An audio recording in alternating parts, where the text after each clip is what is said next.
Hi viewers, welcome to my channel.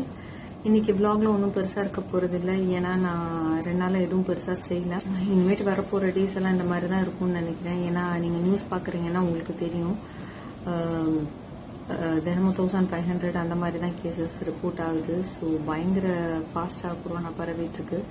So இந்த மாதிரி டயத்தில் வந்து நம்ம எப்படி பாசிட்டிவாக இருக்கிறது, எப்படி ஸ்ட்ராங்காக இருக்கிறது அப்படிங்கிறது தான் நான் இந்த vlogல ஷேர் பண்ண போகிறேன். ஏன்னா நம்ம பாசிட்டிவாக இருக்கிறோம், நம்ம ஸ்ட்ராங்காக இருந்தோம் அப்படின்னா தான் ஃபேமிலியை வந்து டிஸ்டர்பன்ஸ் இல்லாமல் நம்ம ரன் பண்ண முடியும். இல்லைன்னா அது ரொம்ப கன்ஃபியூஷன் கேஸில் போய் முடியும். ஸோ நான் என்ன பண்ணலாம் அப்படின்னு இருக்கின்றதை தான் இந்த vlogல ஷேர் பண்ண போகிறேன். சரி வாங்க அது என்னென்னு பார்ப்போம். ஸோ ஃபர்ஸ்ட் ஒன் வந்து be kind to your self and others.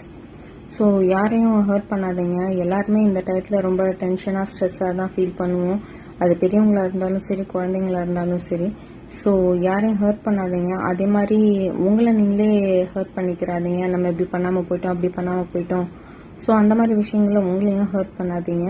முடிஞ்ச அளவுக்கு ஸ்ட்ரெஸ்ஸை லெட் கோ பண்ணிடுங்க. நான் வந்து ஸ்ட்ரெஸ்ஸை வெளியில் யார் மேலேயும் காட்டலை அப்படின்னு சொல்லி ஸ்ட்ரெஸ்ஸை உங்களுக்குள்ளேயே அமுக்கி வச்சுக்கிறாதீங்க. நார்மலாக இருக்க ட்ரை பண்ணுங்க. ஸ்ட்ரெஸ் உங்களை விட்டு வெளியில் போயிடுச்சு அப்படிங்கிற மாதிரி நினச்சிக்கோங்க. ஸோ நம்ம நார்மலாக ஃபீல் பண்ணுவோம். அதே மாதிரி ரொம்ப நான் ஸ்ட்ராங்காக இருக்கேன் அப்படின்னு ஸ்டோன் மாதிரி இருக்கேன், நான் ஸ்ட்ராங்காக இருக்கேன் அந்த மாதிரி எடுத்துக்கிறாதீங்க. ஏன்னா ஸ்டோன் தான் நிறைய அடி வாங்கும். அதே நீங்கள் தண்ணி மாதிரி இருந்தீங்க அப்படின்னா ஈஸியாக தண்ணி வளைஞ்சு போயிடும். ஸோ நிறைய அடி வாங்காது. ஸோ நீங்கள் உங்கள்கிட்டையும் கைண்டாக இருங்க, மற்றவங்ககிட்டையும் கைண்டாக இருங்க. ஸோ செகண்ட் ஒன் வந்து ப்ராக்டிஸ் நான் ஜட்ஜ்மெண்ட். ஸோ யாரையும் ஜட்ஜ் பண்ணாதீங்க. ஒருத்தவங்க செய்கிற செயலையோ இல்லை அவங்க பேசுகிற வார்த்தையோ வச்சு அவங்க இப்படித்தான், அவங்க அப்படித்தான் அப்படின்னு நீங்கள் குத்திரக்கூடாது. ஏன்னா ஒவ்வொருத்தரும் என்ன மாதிரி சுச்சுவேஷனில் இருக்காங்கன்றது அவங்களுக்கு தான் தெரியும். என்ன பிரச்சனை ஃபேஸ் பண்ணுறாங்கன்றது அவங்களுக்கு தான் தெரியும். ஸோ அந்த டயத்தில் அவங்க பேசுகிற வார்த்தைகளோ செய்கிற செயல்களோ நம்மளை ஹர்ட் பண்ணிடுச்சு அப்படின்னா அது இன்டென்ஷனலாக கண்டிப்பாக இருக்காது. அவங்களோட ப்ராப்ளமோட அவுட்கமாக கூட அது இருக்கலாம். ஸோ நீங்கள் யாரையும் ஜட்ஜ் பண்ணாதீங்க. ஸோ அடுத்த விஷயம் வந்து கிராட்டிடியூட் ஜேர்னல். நீங்கள் நிறைய பேர் கேள்விப்பட்டிருப்பீங்க கிராட்டிடியூட் ஜேர்னல்னா என்ன அப்படின்னு.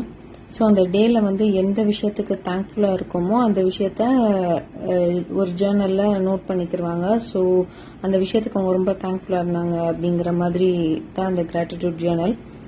ஸோ நம்மளால கிராட்டிடியூட் ஜேர்னல்லாம் மெயின்டைன் பண்ண முடியாது. ஸோ நான் நைட்டு தூங்கும்போது நீங்கள் மற்றவங்க கூட ஷேர் பண்ணிக்கலாம். இன்னைக்கு இந்த எனக்கு பிடிச்சிருந்துச்சு, அது நல்லா இருந்துச்சு. ஸோ இந்த மாதிரி விஷயங்களை நீங்கள் ஷேர் பண்ணிக்கலாம். அதே மாதிரி நீங்கள் பாஸ்ட்ல எந்த இடத்துக்கு போயிருந்தீங்களோ, ஹாப்பி மெமரிஸ் ஏதாச்சும் இருந்துச்சு, இல்லை ஏதாவது பிளேஸ், புது பிளேஸ்க்கு நீங்கள் போயிருந்துருக்கலாம் ரீசெண்ட் டேஸில். ஸோ அந்த மாதிரி விஷயங்களை எல்லாம் ஷேர் பண்ணிக்கோங்க. பேசிக்கலாக ஹாப்பியாக நம்மளை வச்சுக்கிற மாதிரி விஷயங்களை அந்த டைம் பேசிட்டு தூங்குனீங்க அப்படின்னா அது உங்கள் மூடை நல்லா பாசிட்டிவாக வச்சுக்கிறதுக்கு ஹெல்ப் பண்ணும். ஸோ அடுத்தது வந்து மியூசிக்கை பற்றி உங்களுக்கு எல்லாத்துக்கும் தெரியும். அது வந்து நம்ம மூடே டோட்டலாக சேஞ்ச் பண்ணிடும். ஸோ உங்களுக்கு பிடிச்ச மியூசிக் கேளுங்க. ஹாப்பியாக பாசிட்டிவாக இருக்கிற மாதிரி பாட்டாக கேளுங்க. ரொம்ப சோகமான சாங்ஸ்லாம் கேட்டுறாதீங்க, அப்புறம் நம்ம திரும்ப சோகமாக போயிடுவோம். ஸோ பாசிட்டிவான சாங்ஸ் கேளுங்க. அடுத்தது வந்து டாக் டு பீப்புள். ஸோ ரொம்ப நாள் நீங்கள் யார்கிட்ட பேசாமல் இருக்கீங்களோ அவங்களுக்கு ஃபோன் பண்ணி பேசுங்க. அப்பயும் கொரோனா பற்றி பேசிடாதீங்க. ஸோ எங்கள் ஊரில் எவ்வளோ கொரோனா இருக்குது, உங்கள் ஊரில் அவ்வளோ இருக்குது அப்படி அதை மாதிரி பேசாமல் பாசிட்டிவாக உங்களோட பழைய விஷயங்களை பற்றி கூட நீங்கள் பேசிக்கலாம். இது எதுக்கு அப்படின்னா உங்கள் லைஃப்ல இருந்து ஒரு பிரேக் எடுத்துட்டு அவங்க லைஃப்குள்ளே போய் ஒரு பார்வை பார்த்துட்டு அந்த மாதிரி ஒரு ஃபீல் இருக்கும். ஸோ நீங்கள் கொஞ்சம் பாசிட்டிவாகவும் நார்மலாகவும் ஃபீல் பண்ணுவீங்க. ஸோ லாஸ்ட் ஒன் வந்து ப்ரேயர். ஸோ உங்கள் எல்லாத்துக்கும் தெரியும் நம்மளோட லாஸ்ட் ஹோப் வந்து கடவுள் தான். ஸோ நம்மளால் ரொம்ப முடியலன்னா எல்லா கஷ்டத்தையும் கொண்டு போய் காடுகிட்ட கொடுத்து நீயே பார்த்துக்கப்பா அப்படின்னு சொல்லிட்டு நம்ம கொஞ்சம் ரிலாக்ஸ்டாக பாசிட்டிவாக இருக்கலாம். ஸோ லைஃப்பில் நம்ம நிறைய விஷயங்கள் கண்ட்ரோல் பண்ண முடியும், சில விஷயங்கள் வந்து நம்மளை மீறி போயிடும். ஸோ அந்த மாதிரி மீறி போன விஷயங்களை எல்லாம் கடவுள் பார்த்துக்கிறவாருன்னு நினச்சிட்டோம்னா தான் நம்ம வந்து நிம்மதியாக இருக்க முடியும். ஸோ அதே மாதிரி சில விஷயங்கள் நம்மளால் கண்ட்ரோல் பண்ண முடியும். நம்மளை வீட்டுக்குள்ளே ப்ரொடெக்டடாக வச்சுக்கிறத நம்மளால் செய்ய முடியும். ஸோ வீட்டை விட்டு வெளியில் போயிடாதீங்க, வீட்டுக்குள்ளே இருங்க. வேறு வழியே இல்லை. ரொம்ப அவசியமான விஷயங்களுக்கு மட்டும் வெளியில் போங்க. அப்படியே போகும்போது நீங்கள் க்ளவுஸு, மாஸ்க் இந்த மாதிரி விஷயங்கள்லாம் யூஸ் பண்ணுங்கள். சோஷியல் டிஸ்டன்சிங் ஃபாலோ பண்ணுங்கள். அதே மாதிரி வீட்டுக்கு வந்தோன்னா மறக்காமல் ஹேண்டை வந்து சோப் போட்டு வாஷ் பண்ணுங்கள். ஸோ இதெல்லாம் பண்ணி ப்ரொடெக்டடாக வச்சுக்கிறது வந்து நம்மளால கண்டிப்பாக முடியும்.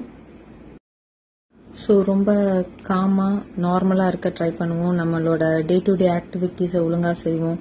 ஒழுங்காக சாப்பிட்டு ஒழுங்காக தூங்குறது, இந்த மாதிரி விஷயங்களெல்லாம் ஒழுங்காக செய்வோம். ஸோ பாஸ்ட் 3 months நம்ம வீட்டுக்குள்ளே தான் இருந்திருக்கோம். ஸோ இன்னும் ஒரு 6 மாதமும் வீட்டுக்குள்ளே தான் இருக்க வேண்டியிருக்கும். ஸோ நம்ம ரொம்ப பாசிட்டிவாக ஸ்ட்ராங்காக இருக்கணும். எப்படியும் கொரோனாவில் இருந்து நம்ம சர்வைவ் ஆயிடுவோம். ஸோ உங்கள் மைண்டை வந்து அதர் ஆக்டிவிட்டீஸில் இன்டல்ஜ் பண்ணுங்கள். இதை பற்றியே நினைக்காம. நான் என் குழந்தைங்களை என்டர்டெயின் பண்ணியே ரொம்ப நாள் ஆச்சு. அவங்களே நல்ல புது புது வழியெல்லாம் கண்டுபிடிச்சி அவங்கள என்டர்டெயின் பண்ணிக்கிறாங்க. ஸோ அவங்க கூட சேர்ந்து நம்மளும் நார்மலாக இருக்கலாம் அப்படின்னு தான் யோசிச்சிருக்கேன். ஸோ குழந்தைங்களுக்கு அந்த ஸ்ட்ரெஸ் டென்ஷன்லாம் இருக்காது. ஸோ நீங்களும் உங்கள் குழந்தைங்களோட சேர்ந்து ஜாலியாக விளையாடுங்க. நார்மலாக இருக்க ட்ரை பண்ணுங்கள். மீண்டும் நெக்ஸ்ட் வீடியோவில் சந்திக்கிறேன். பாய்.